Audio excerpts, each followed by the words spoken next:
Comment les manipulations spirituelles détournent du vrai salut? Pasteur, pourquoi est-ce qu'aujourd'hui dans beaucoup d'églises, les gens semblent sauvés mais vivent dans la peur? On leur dit, si tu quittes cette église, ton salut est fini. Si tu ne donnes pas, Dieu te rejettera.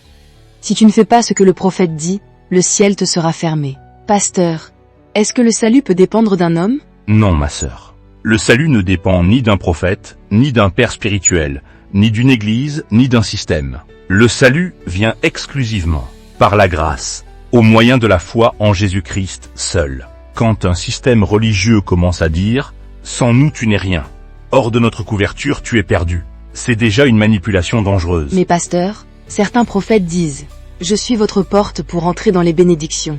Si vous ne vous soumettez pas à moi, Dieu ne vous connaît pas. » Est-ce que ce n'est pas biblique? Ma sœur, Jésus a dit « je suis la porte.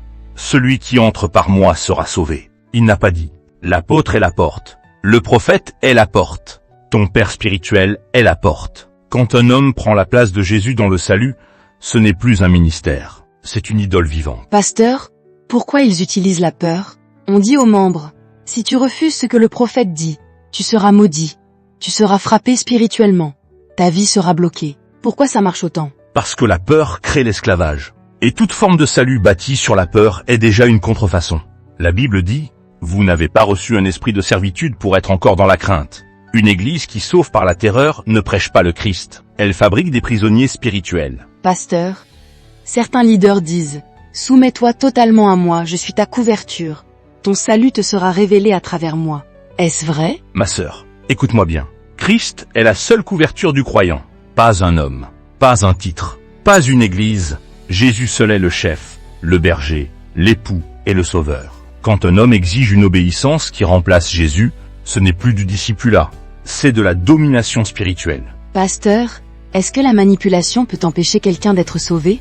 Oui ma sœur, parce que si quelqu'un croit plus en un homme qu'en Christ, s'il met sa foi dans un système au lieu de Jésus, alors il ne possède pas le vrai salut. Le salut, c'est la foi en Christ seul, la dépendance à Christ seul, la soumission à Christ seul, la vie nouvelle par Christ seul. La manipulation déplace la foi du Christ vers un homme. Et quand la foi change d'objet, le salut n'est plus authentique. Pasteur, comment reconnaître qu'une église manipule le salut? Voici 5 signes. Premièrement, on remplace la Bible par les paroles du leader. Deuxièmement, on utilise la peur pour contrôler. Troisièmement, le leader devient indispensable à ton salut.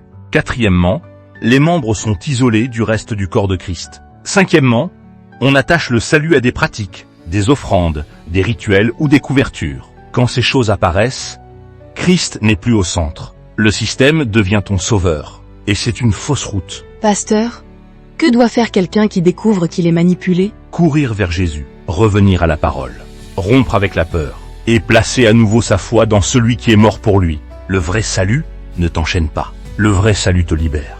Si le Fils vous affranchit, vous serez réellement libre. Le salut n'est jamais entre les mains d'un homme. Le salut ne dépend jamais d'un prophète. Le salut ne dépend jamais d'une église. Le salut dépend de Jésus, et de Jésus seul.